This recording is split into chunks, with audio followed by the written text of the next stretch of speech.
Hello and welcome. My name is Carsten Lützen. I'm a professional facilitator and agile coach and professional coach. And today I will talk about this intervention checklist that I have come to like over the years. If you find these videos inspiring and giving you some ideas or food for thought, please consider subscribing. That would be super awesome. So back to this. Those of you that have seen my videos have probably noticed that I like to talk a lot and I like to joke and I like to try to create a good atmosphere, and that often also requires or makes me take up space in a room.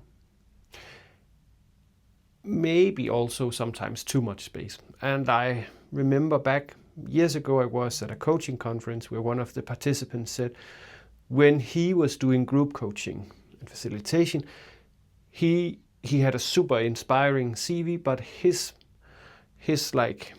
motto was leave your ego by the door. And that has kind of stuck with me for some time. How is it that I do that? Because as I said, I like to take up some space. So last video we had Elmo. Enough, let's move on, right? As a way of intervening and saying, let's move on. But as a facilitator, we all sometimes need some other techniques and tools. So the question to ask is, when do interventions reduce ownership, learning, or accountability? Then maybe we shouldn't do it. And then this trade-off between what should I do and what should I deliberately not do. I have become better at asking this because I have a lot of ideas of what I could do, but what should I actually do and what should I deliberately not do? For instance, if there is quiet in the room, some years ago I need to fill this quiet, I need to fill this silence, right? Maybe the instruction was unclear, and then stepping forward, right, and then starting to explain it again, but maybe it's actually okay that it's quiet. So what should I deliberately not do? For instance, maybe I should not intervene. And we also have this levels of interventions that I shared way back with everything is an intervention, right? And maybe it's okay to just take a step back. So what I try to do when I want to make an intervention in a session is go by these 3 steps, right? So does the group actually need help? Or is it just time that they need? And more often than not, it's time.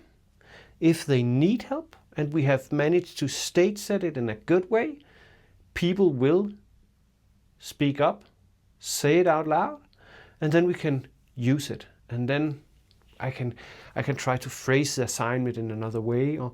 But trust the process, right? Trust the group to actually let me know if they need help. Otherwise, it's probably just time, and then they will start working on something. And if it's completely wrong direction, then maybe another intervention needs to take place. But in general, right, they actually need help or just time? My experience is time. Will my intervention decrease or increase ownership? Which is surprisingly valuable to ask, because sometimes if we step in and explain something or point them in a direction, there's a real chance of us taking away ownership because we're starting to force them down a path that was maybe not the path that they would like to take. So, will my intervention actually decrease ownership? Then maybe I shouldn't do it. Will it increase it? Will it open up a new pathway for them to explore? Then do it, but decrease? Maybe not. And then something I need to ask myself, am I doing this for the group or for myself? Is it because I have this fun anecdote that I really want to share, or this fun observation? Then maybe I should just save it for a coffee break. So on number 3, for me, what I sometimes do is I have a sticky note where I write down my fun genius thought, right, or the joke that was in my mind with a keyword so I can remember it, and then maybe I can share it in a break with somebody or share it afterwards with the sponsors of the event or the workshop. So that is how I try to tailor my interventions. or go through these steps. And back to this, leave your ego at the door, right? If the group remembers you more than the insights that they generated, maybe we as a facilitator took up too much space, right? It should be the insights that they got, that they remember first and foremost, and then secondary, us as facilitators. So that is my intervention checklist. I'm super curious if you have similar mental models for when you facilitate that you could share. I'm really curious about that. So please share either in a comment or in a message. That would be awesome. And as always, if you just have comments, questions, ideas, or feedback to these videos, please, again, leave a comment or send a message. That would be awesome. Yeah, that's it. Have a super awesome day.